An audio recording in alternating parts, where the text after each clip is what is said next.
आणि या बुलेटिनच्या सुरुवातीलाच आता एक मोठी बातमी। मनसे अध्यक्ष राज ठाकरे यांनी काल पदाधिकारी मेळाव्यामध्ये बोलताना स्वबळावर लढण्याची घोषणा केली होती। तर आगामी विधानसभा निवडणुकीमध्ये आपल्याला 225 ते 250 जागा लढवायच्या आहेत असं राज ठाकरे यांनी जाहीर केलं होतं। दरम्यान खासदार संजय राऊत यांनी देखील या संदर्भात प्रतिक्रिया देत राज ठाकरेंवर खोचक शब्दात टीका केली। तर राज ठाकरे नुकतेच परदेशातून आलेत, ते बराच काळ तिकडे होते आणि त्यामुळे राज्यात काय सुरू आहे हे समजून घ्यायला त्यांना थोडा वेळ लागेल। काही दिवसांपूर्वी त्यांनी अमित शाह आणि नरेंद्र मोदी यांना बिनशर्त पाठिंबा दिला होता। आता फक्त एका महिन्यात त्यांची भूमिका बदलली आहे, हे आश्चर्यकारक आहे अशी खोचक टीका संजय राऊत यांनी केली आहे।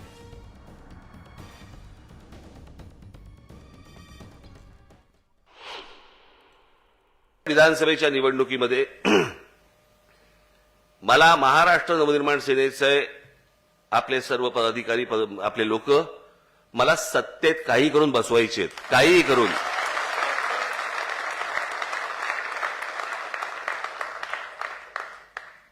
अनेक लोक हसतील, हसू देत, काही कारण मला काही हरकत नाही त्याला, पण ती गोष्ट घडणार म्हणजे घडणार। सगळेच जण आम्ही त्या तयारीने लागलेलो आहोत। तुमच्यापर्यंत ही सगळी लोक येतील आणि मग त्याच्यानंतर युती होईल का, आपल्याला कोणत्या जागा मिळतील, असला कोणताही विचार मनामध्ये आणू नका। जवळपास 250 ते 250 जागा आपण लढवणार आहोत। ज्या मोदी शहाना महाराष्ट्रात पाय ठेवू देणार नाही असं ते म्हणाले होते, त्यांनी बिनशर्त पाठिंबा दिला। यात सगळं आलं आणि आता फक्त एका महिन्यात त्यांची भूमिका बदलते आणि ते 288 225 काय ज्या काय ते जागा लढणार आहेत,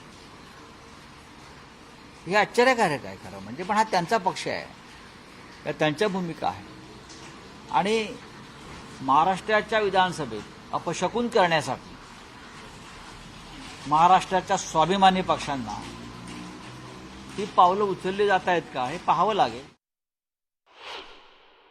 आमच्याकडे ह्या मूळ गोष्टींकडे लक्ष द्यायला, पाण्याच्या प्रश्नावरती, आरोग्याच्या प्रश्नावरती, नोकरीच्या प्रश्नावरती आमच्याकडे वेळ नाहीये। आमच्याकडे काय चालू आहे, लाडकी बहीण लाडका भाऊ। लाडकी बहीण आणि लाडका भाऊ एकत्र आले असते, दोन्ही पक्ष टिकले असते।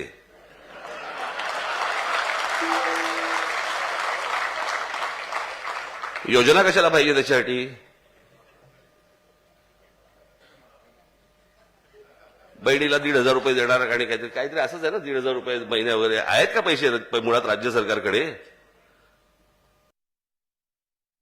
राष्ट्रवादी काँग्रेस पक्ष पहिल्यापेक्षा जास्त मजबूत आहे म्हणून म्हटलं ते परदेशामध्ये होते खूप काळ, ते खूप काळ परदेशात राहिल्यामुळे त्यांना इकडलं परिस्थिती माहीत नाही। राष्ट्रवादी पक्षानं, शरद पवार यांच्या राष्ट्रवादी काँग्रेस पक्षानं कधी नव्हे इतकं मोठं यश मिळवलं आहे।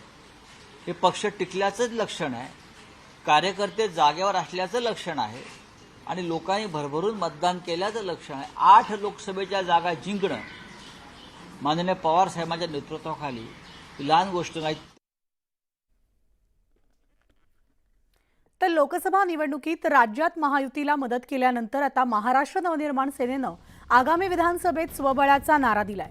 तर याबाबत महायुतीमधून प्रतिक्रिया येऊ लागल्यात। शालेय शिक्षण मंत्री दीपक केसरकरांनी यावर प्रतिक्रिया दिली आहे। निवडणुकीसाठी अजून उशीर आहे, प्रत्येक पक्ष जागांची तयारी करत असतो। राज ठाकरेंचे शिंदे फडणवीसांसोबत चांगले संबंध आहेत, विशेष म्हणजे राज ठाकरे आमच्या विचारांचे आहेत, त्यांच्याशी बोलणं झालं की मतपरिवर्तन होईल असं देखील दीपक केसरकर यांनी म्हटलंय। एक गोष्ट अशी की अजून इलेक्शनला उशीर आहे। प्रत्येक पक्ष हा सर्व जागांची तयारी करत असतो, पण ज्याला बोलणी होतात आणि महत्त्वाच्या जागा ज्या निवडून येणाऱ्या असतील त्या ठिकाणी जागा मिळाल्यानंतर आपोआप युती होते। आमची महायुती आहे आणि त्याच्यामध्ये राजसाहेबांनी मागच्या वेळेला दिलेला पाठिंबा हा बिनशर्त पाठिंबा होता।